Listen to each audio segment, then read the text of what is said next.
Today is July 8th, 2019, and we are speaking with Melonie Mathews from Santa Clara, Pueblo in northern New Mexico. We are joined by our videographer, Dr. Beverly Singer, and our project assistant, Jonna Payton. The interview is being conducted by Rose Diaz, IPCC project coordinator. Thank you for joining us today and welcome. Thank you. We're honored to hear your story and, of course, to hear of your many adventures and experiences as co-director of the Gathering of Nations Powwow, held in Albuquerque annually, as director of the Miss Indian World, held as part of that celebration. Also to hear about you being an author of Cooking Vegetarian with Melonie Mathews, and you're also a 2011 Grammy Award winner for the Best Native American Music Album, 2010 Gathering of Nations Powwow, A Spirit's Dance, and also a women's champion fancy and traditional dancer. And I'm tired just listening to the things that... Me too. Wow, I bet you're tired. Thanks. I'd like to start by just talking a little bit about your childhood, growing up, and talk about your parents. So Sure. Let's start there. Well, I have had very interesting childhood. I was born in Santa Fe, New Mexico, at what does not exist anymore, which was, I guess, the Indian Health Service Clinic. Now it's a hospital, but it is interesting because you hear people say, "Oh, I've been to Santa Fe," or there's this mystique about the Southwest, and Santa Fe is one of those things. I mean, there's printed designs on napkins and paper towels and whatnot, but I was born there, and very interesting that my roots are in New Mexico, but they also extend to where my dad is from, which is Chicago, Illinois. And, being multiracial and predominantly, though, raised in a native culture, the Pueblo culture of Santa Clara, my childhood was fascinating and exciting. And looking back at it, my best friends were my cousins. And we were involved in everything that could possibly be as far as traditional culture in northern New Mexico. I think that having so many Pueblos in such close proximity, there were always relatives from different villages that came, and we had family. It was a lot of family. And my fondest memories are probably going into the Santa Clara Canyon when we would camp. I mean, I think I grew up camping. I think I can camp better than I live in a house. And it was always fun. It was family. It was food. It was happiness. It was the sound of music. There was always someone singing, whether it was a traditional song or someone had a guitar. There was always that sense of community, and it seemed as though there was always lots of people around. Times of family and community really resonate and have carried me forward even into adulthood, and it was the roots of my identity, the roots of my purpose, and perhaps even the roots of what generates me going forward. And I appreciate so many people who've been in my life, relatives who have passed, relatives who are still with us. And one thing that I always feel is that identity comes not from what someone tells you are, but from the experiences that you organically get from being around people who embrace you, who love you, care about you, and nurture you. And that's kind of the crux of my childhood. And then, of course, my family in Chicago. I almost can't delineate the two because it was being in New Mexico, being in Illinois, back and forth. And from my experience there, one, I was an only grandchild, and I am an only child.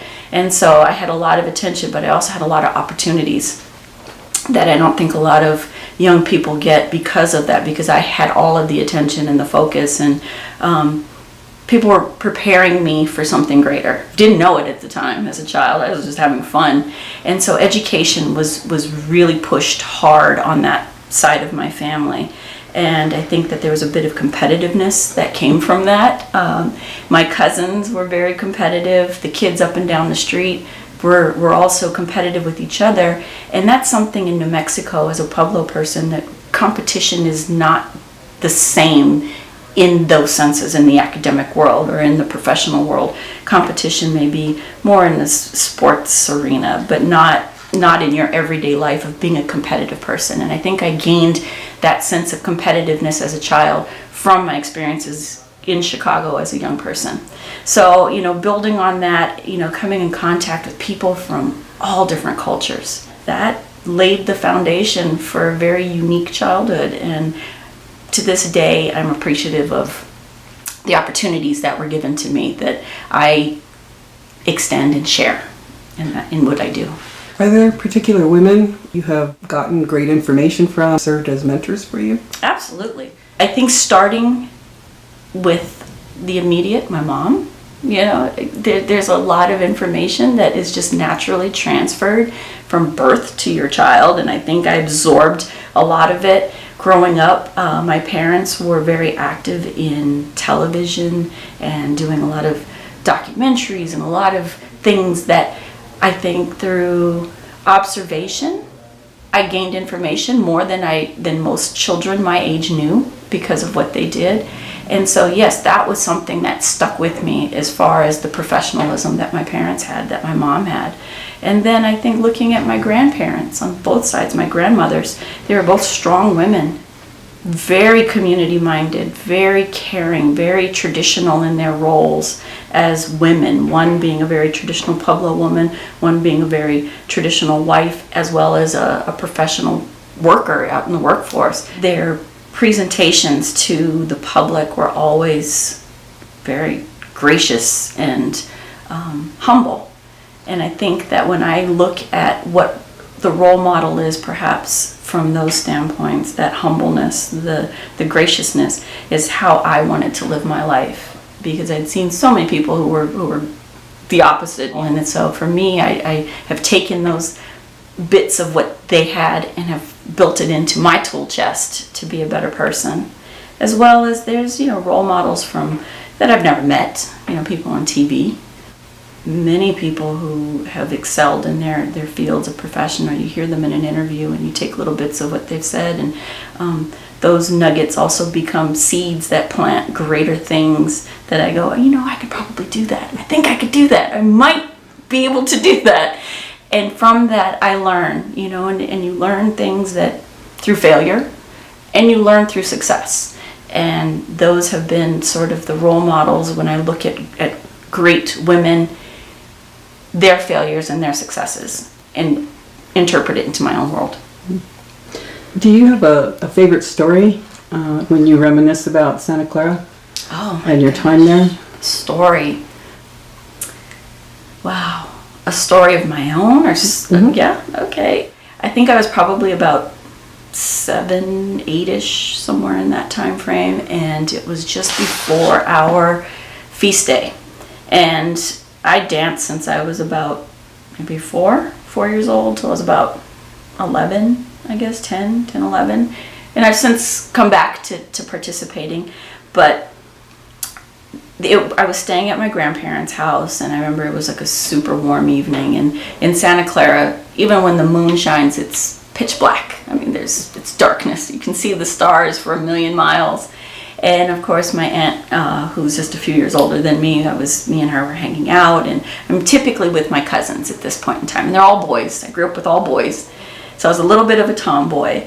And I remember the night before feast, I was so excited for some reason. I was just so happy to be there, and there was nowhere else in the world I wanted to be than right there. And we were getting our stuff laid out, and I remember hearing music, and in the background after practice you could hear the drums. You could still hear people singing, and you could just feel an energy.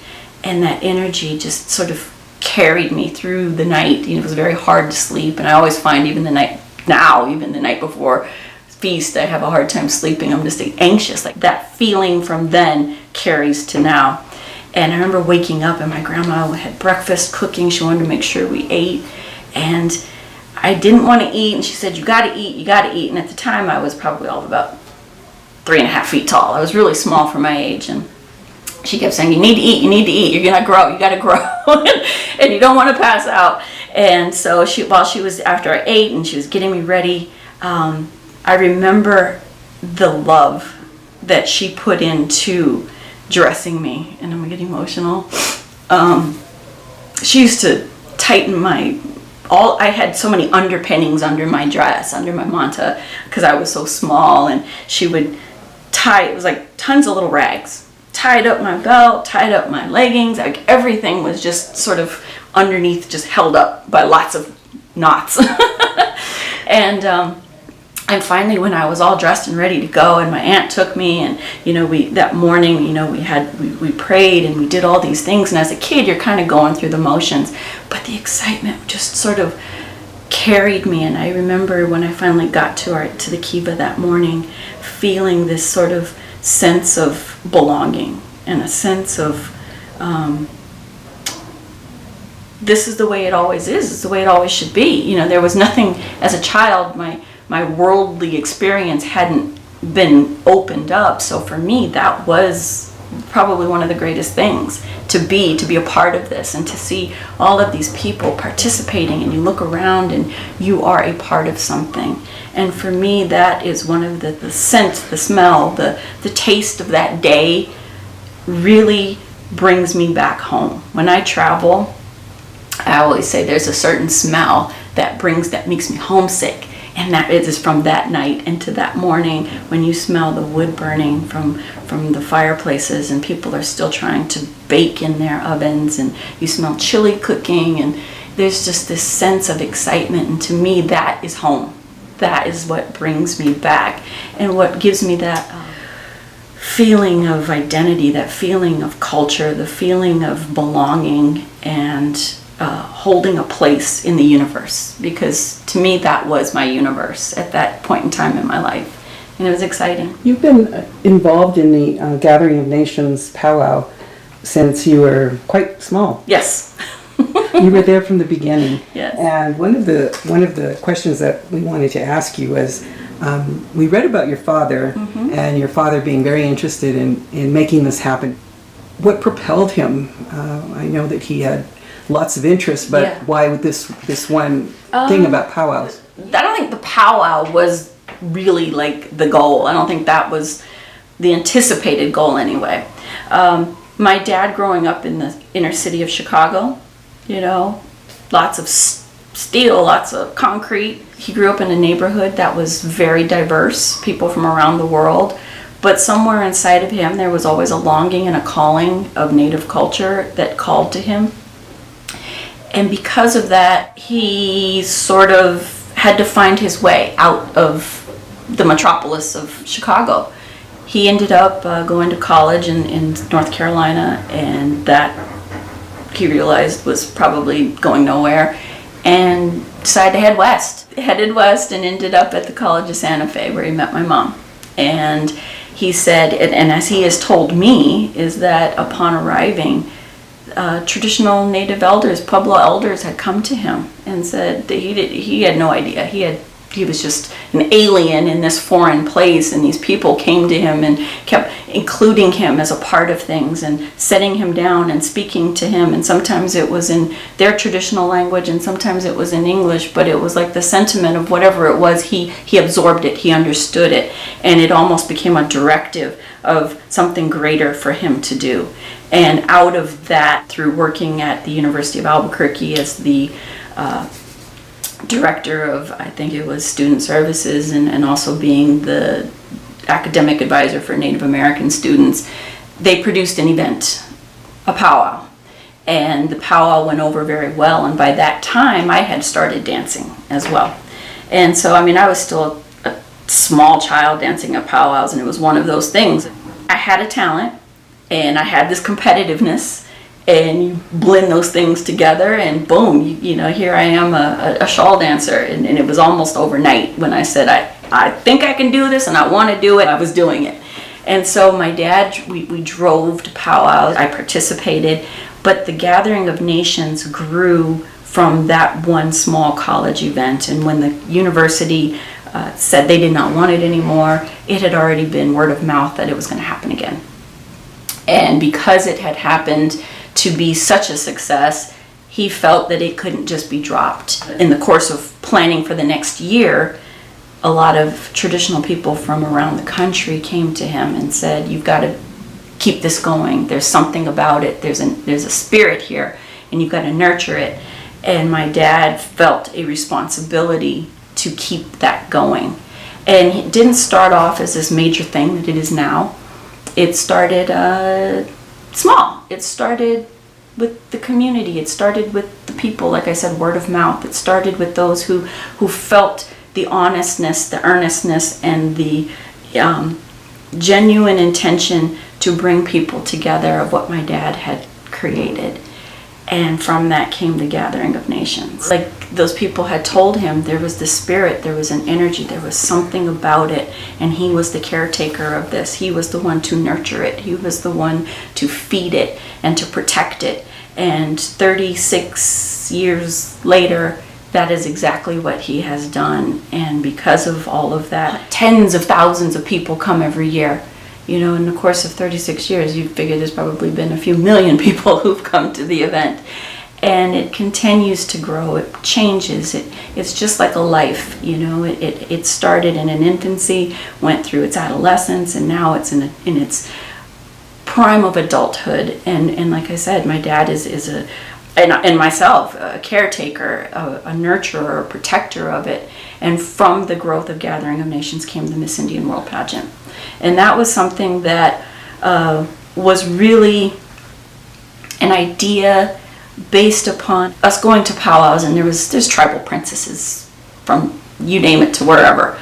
And a lot of them didn't have purpose. And with this, my dad saw some potential, but since he's a man, he's like, I don't know what to do with this. So he put it in the hands of someone who was a part of Miss NCAI and different things at that point in time who'd had pageant experience. And they started the seeds of what is now one of the largest and most prestigious cultural pageants for young Native women. I was put in to be a part of it at about 15 as a little helper, and I kept thinking, wow, there's so much we could do. Like, I just felt like the ladies who were running it just, you know, like they were stuck in their way, and they were a little older, and we were at a point in time where society is changing. You know, our roles are changing, and for me, because I always felt like I was a little extra special and a little different, I was like, hey, there could be some potential to change things here a little bit. And I had to bide my time. I had to be patient. One, I was very young, so I don't think that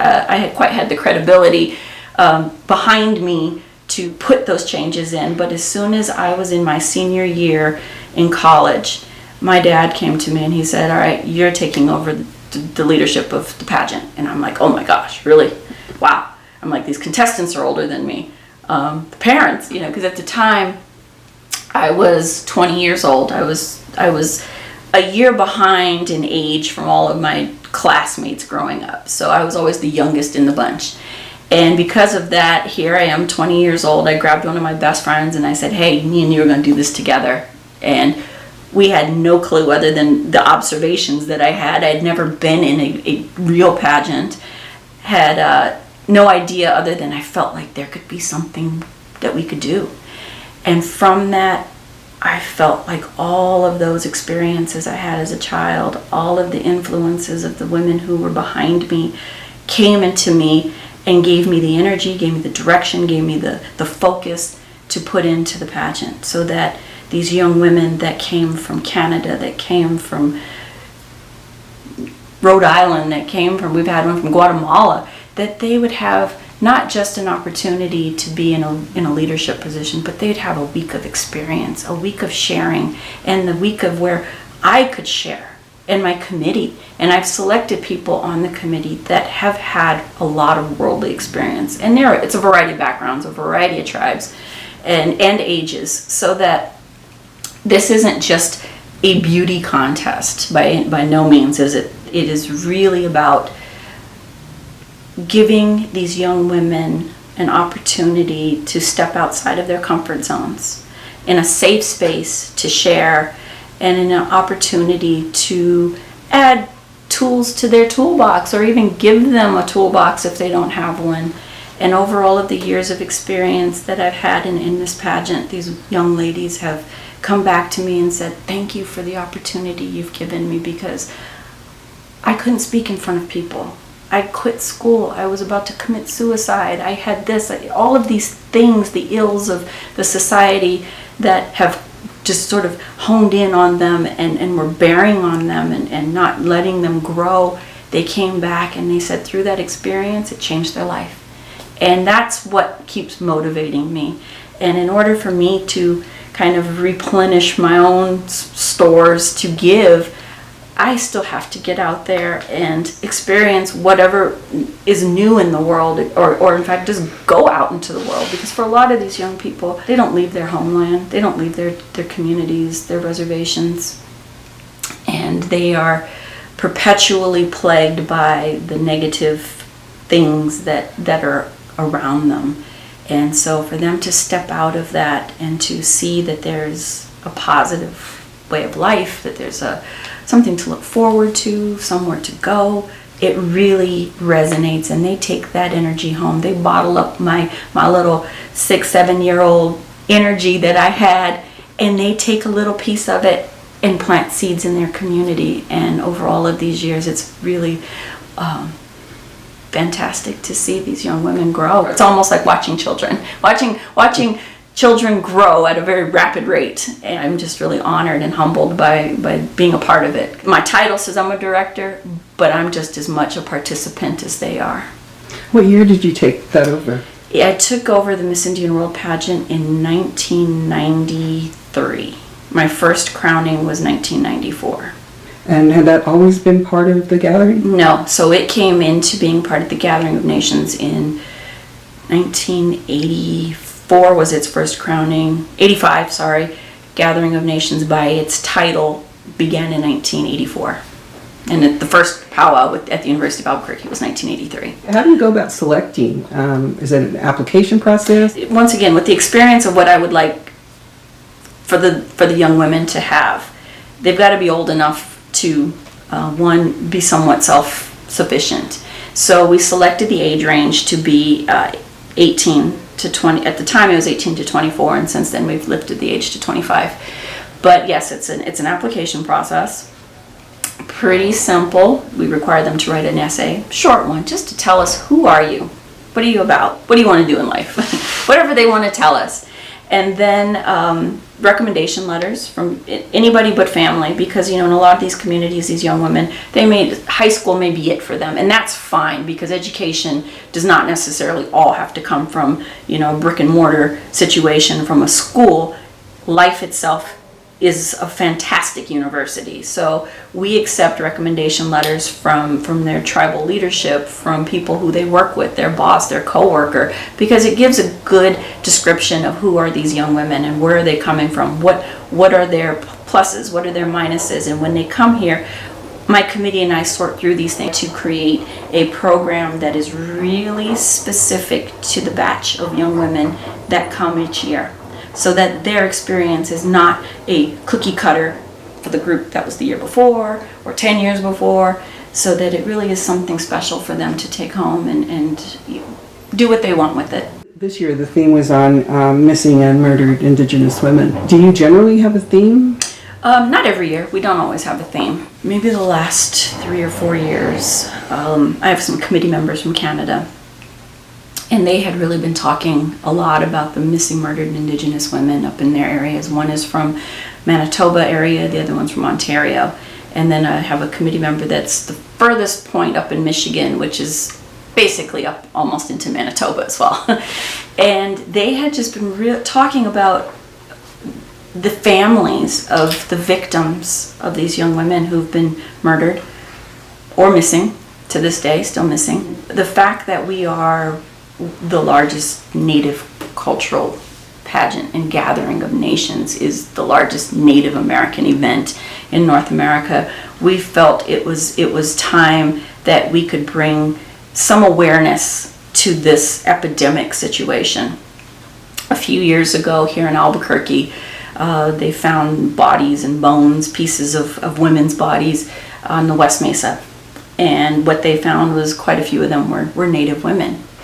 And regardless of the circumstances of how they ended up there, or any of the women, the Native women that end up missing or murdered, they are someone's daughter, someone's sister, wife, relative in some way. And we felt that the impact of what Miss Indian World is about, it needed to bring a focus to it, because it has to start somewhere, and it starts with ourselves, it starts with our communities, it starts with a sisterhood, it starts with us looking out for each other. Right now, the government has no means, they don't have an understanding of how to protect women, Native women who, the government sort of has a tenuous relationship with tribes anyway. So whatever happens there, you guys deal with it. And knowing that these communities have certain, situations that may not all be good, we all have to look out for each other. And if Miss Indian World Program can reach out and say, hey, we see you, we're going to call, we're going to check on you. We're sending the contestants who've been a part of this year to go home and check on all of their relatives, their female relatives. It starts one person at a time. And that's how we felt like bringing an awareness to missing murdered Indigenous women was how we could help right now. Until we can figure out how to muster some more strength and resources from the tribes themselves, and maybe bringing them all together to really examine the situation. And it's not something that is, these women's fault. And I think that is also the perception, is that you cannot just blame women. Women are victims. Women are the victims almost in every culture around the world. So that was our thing. This year, Deb Haaland, who is the first Native Congresswoman from New Mexico, participated. Yes. Can you tell us something about that event? Yes, actually it started during her campaign. The Cheyenne Arapaho tribe had a Christmas dinner here in Albuquerque, and I guess the Cheyenne Arapaho tribe has satellite communities all around the United States. I think there's about 4 of them, and Albuquerque is one of them, and these are folks that live off of their tribal land in Oklahoma. So we were invited, and Deb Haaland was there, and she came up to me, and she was so excited. I was more excited to see her, that I was like, oh my gosh, can I get a picture? Being a little fan. And she came up to me. She was actually my fan. She said back in 2000, she remembered when she was a student at UCLA that they had a little powwow, and she remembered seeing me dancing. And she goes, and you won. You got first place at that powwow. And I was like, wow, really? And from there, the conversation just went on, because then we had opened the doors of communication. And she had told me a little bit about, the Missing Murdered Indigenous as one of her platforms running for Congress. And I told her, I said, well, that's really important. And from there, the seeds also were planted for us to sort of help her carry that message. We met with her just before the powwow at her office in downtown Albuquerque, and she once again talked about it, and we had told her officially we were going to bring this as being one of our themes for the pageant. And she gave me a little more detail, and not knowing the depth of how complicated trying to track the situation is. But Deb Haaland definitely is, she's a champion for Native women. She's a champion for women of all cultures. And I feel that when you look at identity, once again, she may be Native and she's a woman, but she's a thinker, and she's a person who can possibly give women of color, whatever our backgrounds are, some understanding of leadership, of role modeling. And of course for me, she is a role model. I mean, there's not a lot of women that'd be willing to take on going through a campaign at that level of criticism to help her community. And so we invited her to Gathering of Nations. We weren't sure if she'd make it, of course, being a newly elected Congresswoman, and she had invitations all over. She worked us into her schedule and came on the Saturday of this year's gathering, and it was just amazing. Her presence, the fact that so many Native young women never saw someone that was like them could be in a position that she is in. And it was empowering. It was emotional to see their reactions. And from that, I hope that, we can continue our conversation and our dialogue with her on the subject matter and other things as well. I mean, there's a myriad of topics that affect women. Health is definitely one of them. So with Deb Haaland, I for sure see that, we will continue the conversation. You talk about the empowerment of women. Have you seen through the participation in these pageants, the women that have been through it, do you see them more connected to their community or more engaged with their community? What do you see? Oh, yes. From the standpoint of the actual winner of Miss Indian World, for sure, she is engaged 100% with her community. But I also see that the contestants who have come into the program may have been a little distant from their communities. They might live in urban environments. Their parents may have been relocated years and years ago to big cities, and so their tie to their traditional roots is not as strong as some of the other contestants. But what that week does is it helps to strengthen them. It helps to bring about that sense of pride, of identity, of understanding maybe not their culture in specific terms, but it brings about a general understanding of Native culture that they may have been missing in their day-to-day lives. And it also creates the connections and the network and resources for them when they leave to have, once again, putting tools in that toolbox for later use. I feel that it's one of those important aspects of the pageant that it gives them a greater sense of wanting to be a part of their communities. And I feel that way about powwows in general, and of course the Gathering of Nations being sort of like the Super Bowl. It like I said, it's not specific to any particular tribe. Powwows originated from the Plains tribes, and they were celebrations of marriage, celebrations of a new camp, celebrations of winning a battle. And those are all historic. Today, what powwows do is they are able to bridge in a social way Native people from West Coast, East Coast, from the top of the Northwest, the poles of the North, all the way down into Central and South America and around the globe. It has brought indigenous people from New Zealand, from Australia, newly, but not newly existing, but newly acknowledged indigenous people from Japan have come to the Gathering of Nations. We've had the traditional people from France. You think, oh, they're just all white people. Well, they're not. There are indigenous communities inside of European countries. And with that, it brings a link of we are unique with our differences, but similar in our heart, in our souls, and in our understanding of our place and our cultures, that we share a very basic commonality. And I think that sort of resonates throughout Gathering of Nations, throughout the Miss Indian World program. And for young women, they get to see an opportunity to be a part of something greater than themselves. And that, at the end of the day, is probably what becomes a great motivator for them to become more involved with their community, joining maybe tribal leadership, youth leadership. They certainly get involved, and from the outgrowth of being a participant or being a former Miss Indian World, a lot of them have gone on to further their education. They've gone on to being far more dynamic because of it than not. Well, that's a good way to put that. We're going to jump now to your being an author. Oh, okay. You published a cookbook that is described as written for the enjoyment of everyone who enjoys a great meal that is delicious, healthy, and meat-free. Can you talk about the relationships that you fostered working with other Santa Clara women on this book? I loved cooking, and I'd always been around it.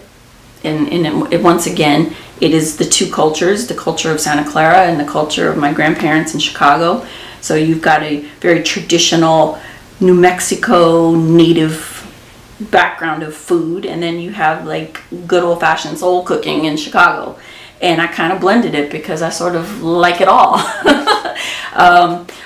The fact that it became a vegetarian cookbook was out of the fact that at that point in time that I wrote it, I was having a lot of health problems. I don't know how many people out there in the world suffer from a digestive system that just meat would just completely slowed it down. I had skin issues, I had migraines, I had all of these things that I could not diagnose and figure out, doctors couldn't figure out.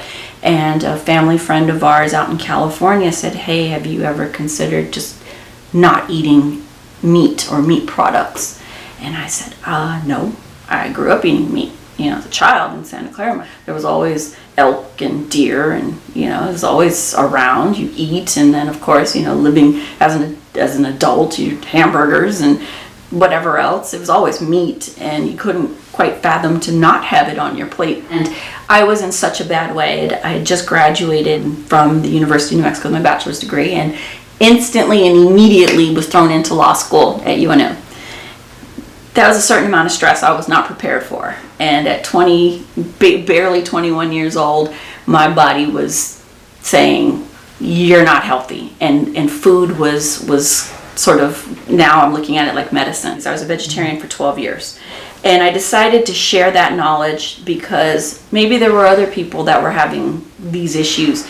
And why not? Why not do something fun? So I took it on as a summer project, and I really reminisced on the memories that I had as a child growing up in Santa Clara with my grandmother, with my aunts, all of the food that was cooked, all the feast food, all of the chili, all of the vegetables, because there was always lots of things that were healthy, and there's of course the unhealthy, but I tried to focus on what was really healthy and what was exciting to eat. And I also then looked at the recipes that my grandmother had in Chicago, the 4th of July stuff that we ate, all the barbecue and all of those things. And how do you turn good old-fashioned barbecue into something that does not have meat? That was a challenge. I spent an entire summer cooking, and I reconfigured a lot of recipes from memory. Let me try a little bit of this, let me try a little bit of that. And it worked out, and it tasted good. And I'd invite my friends over. I'm like, okay, you guys eat this. And they were really good critics. Some of them were like, this is terrible. Like, do not ever make that again. And some were like, oh my gosh, this, yes, that is a definite. And from that, there went the recipes into the cookbook. I had a couple people who submitted some recipes, had to really work out the meat situation, because one thing that meat offers is there's texture. It offers sort of that base of flavor. So I had to be very creative in using vegetables as my base. And even to this day, I'm not a vegetarian anymore. I stick to a mostly vegetable diet. I really believe that, longevity of health can come if anybody can benefit from eating vegetarian lifestyle. Even if you lay off the meat for a couple days, you'd be surprised the amount of energy that can come back to you. And so that helped your health? Oh, that helped my health immediately. So all of my digestive issues went away. My rashes, the skin problems, they all went away. Everything. It was almost like as if I had taken a super vitamin. At that point, food was medicine. And even to this day, I believe food is medicine. You look at women, and one thing that I like to talk about in the Miss Indian World program is our health as women. A lot of young Native women in small communities are ashamed of their body image issues. They may not have a mother or an aunt or a grandmother to talk about the woman issues that happen. And as our committee, we are always open to talk about any of those things. And we have a sort of what we call our little reflection circle. And it's a space where these women can ask any question either to each other or of us. And one thing that I always offer is an advice about taking care of their bodies and not being ashamed in any way. And one of those things is through their diet and through finding someone you can talk to about things. Not everything, a doctor cannot always solve your problem. It might just simply be a conversation that, boom, idea pops in. Yep, that's me. Maybe if I do this, I'll be a better person. I'll feel better. And so, the vegetarian diet, like I said, it doesn't hurt to try it. So every part of your life is connected to the other part of your life. Absolutely, absolutely. The Lakota have a medicine wheel, which is a circle, and inside of it is a cross. And it's all of the points of everything about a person's life. And I feel that my life sits inside of that circle, and all of those crossroads and the paths, they always overlap. Somewhere they come together, and they find connection. And that's my life from birth to now. Everything has a connection. The experiences of traveling around the world and seeing other cultures and seeing other people and being invited to sit at their dinner tables and understand what went into their culture, what went into their communities of sharing. And that's something that I always share. I always give stories. Although my stories, when I tell them to my friends, are sometimes it's like fear factor, but nonetheless, they get the picture. In 2011, you, your father, and your stepmother received a Grammy that we referred to in the beginning of our interview. And since I don't know many Grammy Award winners, can you tell us what that I should have brought like? it so you can see it. So every year we record the music from the Gathering of Nations, and since 2011 or 10, we have been mastering the music at Capitol Records. So it's kind of fun. You go in this, this historic building, and there's pictures of Nat King Cole and all kinds of people. But what we do is we take the music that's recorded, and we work with one of the best sound companies in the state, the Grammy-winning CD. The music was recorded outside. It was the 1 year we were at the University of New Mexico Arena since 1980 something, and in that particular year in 2010 it was being renovated, and we had no options but to be outside. The acoustics though of the music were amazing. The outside lent itself to such a crispness that we almost had very little work to do in the studio. But what we do is we have a person who sort of rates every song that is sung. Everything is cataloged. What category of dance, what drum group. She catalogs these and gives them a rating. Then we take that music, and from her ratings we might take the 5s, 4s, and dip down into the 3s a little bit, and we recreate an audio sensory rendition of what it would be like to be at the Gathering of Nations for that year. So there's little snippets of the announcers, so you get a feel of their energy, and if there's something that is important to be said, it's included on that track. That particular year, a Sundance chief from South Dakota had come down and gave a prayer and gave a blessing, and we asked him, would it be okay for us to include it? And that opened that year's CD. And it was very moving and very powerful, because from that it gave sort of a tone to the entire compilation. The songs that were sung, that we selected, most of them had meaning. Most of them were attached to something that meant something to somebody that happened during that weekend. It was such a fun experience. There were members of NARA's, and we submitted the CD. And I'm in Chicago visiting my grandparents in November, the following November. I'd been out with my friends at dinner, all my Chicago friends, and I get a phone call from a lady that works with us here in Albuquerque, and she says, oh my God, the Gathering of Nations is nominated for a Grammy. And I was like, wait, what? I'm waking up my grandparents. I think I woke up the neighbors on both sides, across the street and everywhere else. I was like, oh my God. So I went online, looked it up. Yes, it was true. And from that point forward, it's a little bit of a campaign. It's like anything. If you want to win, you got to kind of go after it. So we started calling the other friends of ours that we know are members of NARA's, and you can't outright say, well, you vote for it. They give you a template and say, for consideration. But we were just so enthusiastic and happy to be nominated. Had no idea it was going that far. And we buy our tickets to go to the Grammys. Never been to the Grammys. That was exciting. And while we're hustling, we took our engineer, we took the guy and his wife who did the cover art. I mean, we just kind of took a whole variety of people with us, and it was fun. And we're sitting there, and it's the afternoon portion of the Grammys, so it's not the evening on TV. They do 90% of them in the afternoon. You only see pop music at night. And we're sitting there, and our category came up. For some reason, I'm like, wow, I'm nervous. Like, I really think we have a chance. And before I could even go, they called Gathering of Nations, and we went up there and we received it. And we didn't receive it on behalf of ourselves. We received it as producers, as caretakers, as nurturers of the event. on behalf of all the drum groups and all of the people who were a part of creating that compilation and that moment in time, because really that, when I look back at it, it was a moment in time, and it's so special that it happened. And being a Grammy winner as a producer, since that point in time, we get into the studio and it's like reliving the event. But we've gotten creative. The last year that we were at the pit, we had the worst weather ever. The wind, April wind, this wind was very angry wind for some reason. The spirits definitely had something to say about it. We went into the studio feeling a little, there was a change that was going to happen. We didn't know what was happening, but we could sense there was a change.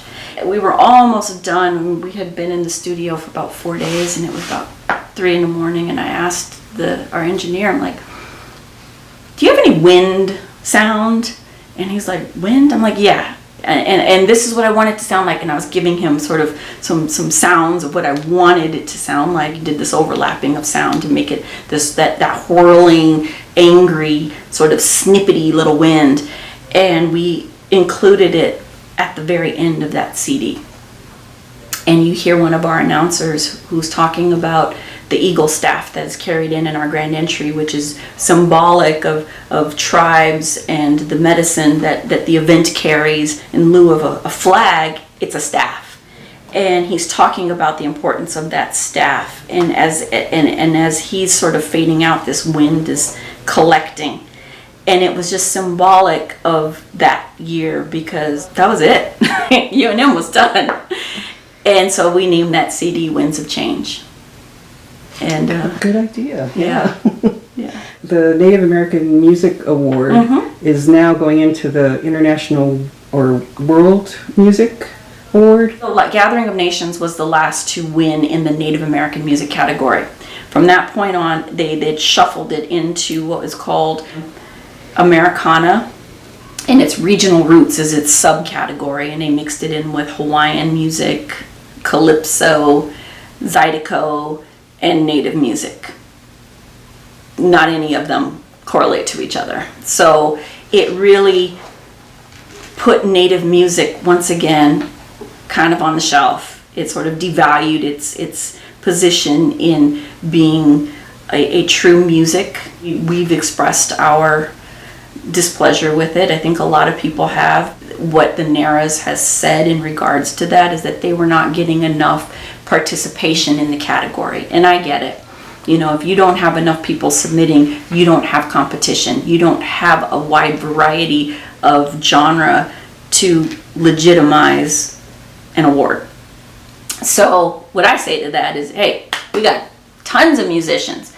It's stepping it up. And that's one thing that Gathering of Nations, what we have tried to do at our event with creating our Stage 49, which is a contemporary music stage. So Gathering of Nations encompasses a lot. You got the traditional, and then we've got the contemporary. And as far as that goes, is we try to give exposure to these artists, these musicians who are amazing from all over Indian country, and say, hey, here's a venue, work on it, and perhaps then you can create something that will move into this category that will then pull it back into being its own category for the Grammys. You know, we're working on it in our way. It takes a village to make it happen, so we're hoping other people really work on it. I know that up in Canada, the Manitowabi Festival, they have a music festival. They too are working very diligently to try to get Native artists to get more engaged and more involved in recording music. So, you know, whatever we could do to offer any assistance. Speaking of being competitive, you are a women's champion. Fancy shawl, Fancy yes. shawl. I started dancing in the fancy shawl category, which is a contemporary category at powwows, at 8 years old. First 2 powwows I danced at, boom, right off the bat. Then I went through a streak of nothing. Of course, you know, gotta learn, you know, gotta pay your dues. I got very, very, very good at it as a teenager. At competition powwows, money is the prize. And I made enough money at 13, 14 years old that when St. Pius High School decided to move from the center of Albuquerque to the west side, I wanted to be there. And my dad was like, if you want to go to that school, you're going to have to do something about it. Between my sophomore and junior year, I'd already gotten accepted. It was a matter of paying the tuition. And at the time, the tuition was about $6,000. And no, it wasn't. I take that back. It was like $10,000. And so my dad said, well, what are you going to do about it? So I danced.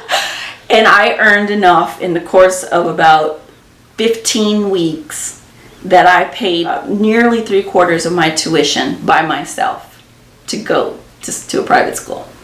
The following year, I paid my entire tuition from dancing. So I don't know how many 15, 16-year-olds pay to go to high school. But that was something that I really wanted to do, and I put my mind to it, and I did it. But interesting, the competitiveness, once again, it came from a very young age, and it encompassed kind of the best of all worlds. I could be creative, and I could get paid for it. And it also kept me on my toes physically, because being at that level as a champion, it doesn't happen overnight. I mean, there was a lot of physical activity that I did during the week. I ran, I did sit-ups, I wore ankle weights to school, and from that, it was great until it wasn't. In 2000, I tore my Achilles tendon, my left Achilles tendon. I was at a powwow in Tulsa, Oklahoma. Powwow kind of had stalled out for some reason on a Sunday night, and about 11:30 at night, when it should have been over, they decided to have a tie, me and another girl who happened to be from New Mexico. And in the middle of this tie, I'm dancing, and boom, tendon just ruptures. The drum group stopped singing, and like a wounded bird, my leg just kind of curled up, and I hobbled off to the side and got rushed to the emergency room and had ruptured my tendon. That changed my entire perspective about everything, because up until that point, powwows was kind of my life. It was everything. And I had to go through extensive rehabilitation, surgery. I had to do a lot of things, and kind of got back at it. I was probably, if I was at 100% before that, I was at probably 75% after, which wasn't bad. But then 10 years later, the other side ruptured, and that was it. That was done. I was done.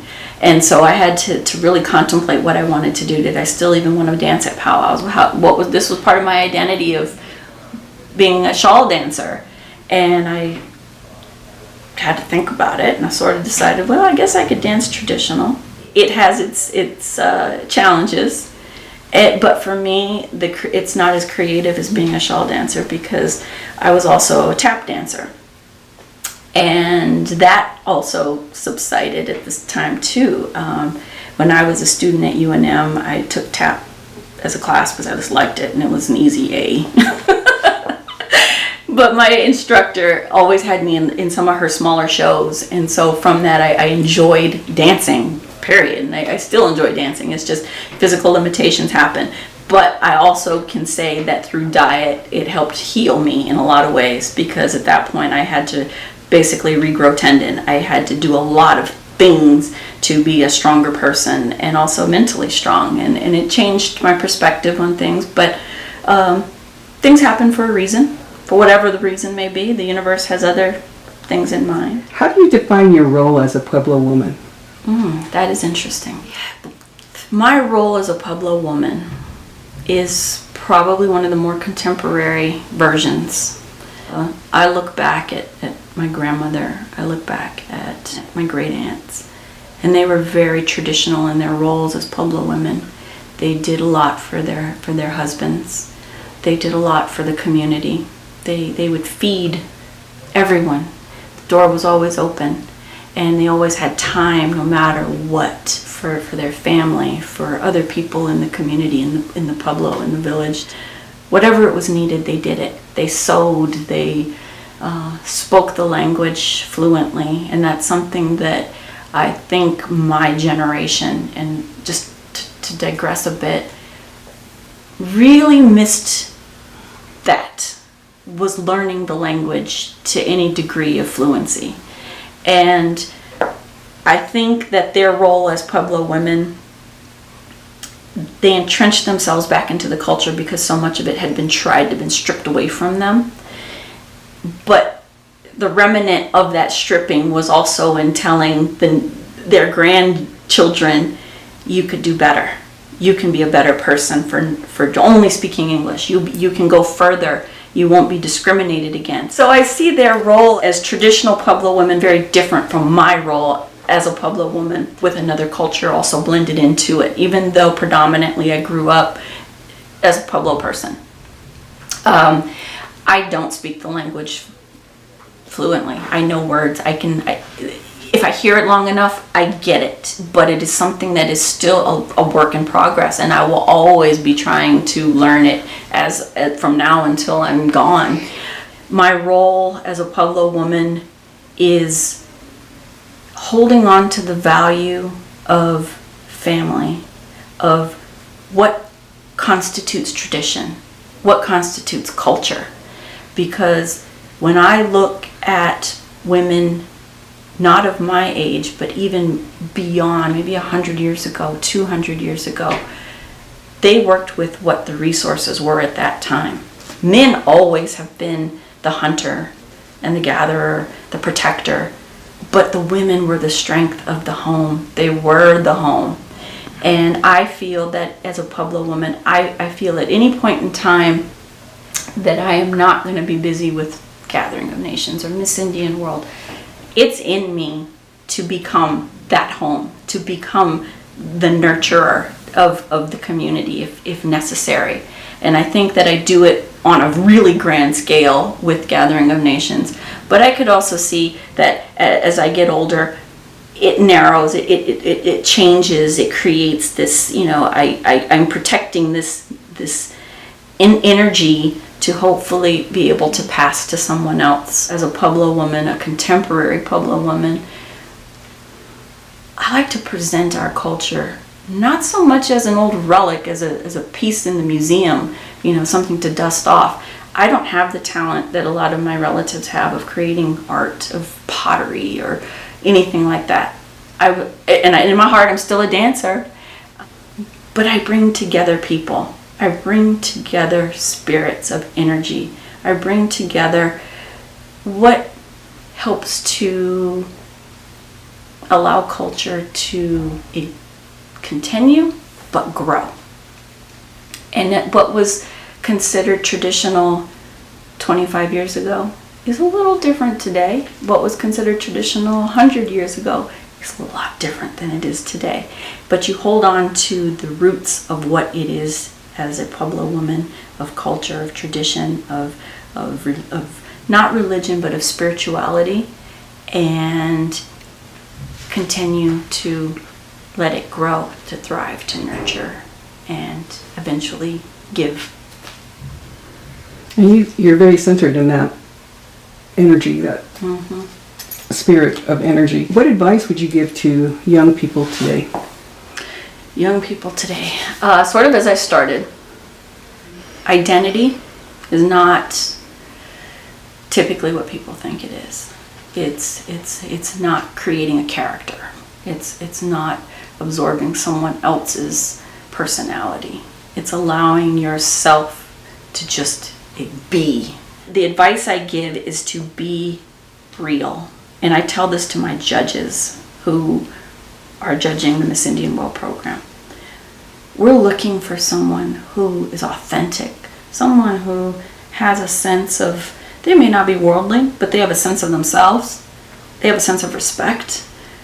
They're open to new adventures, new opportunities.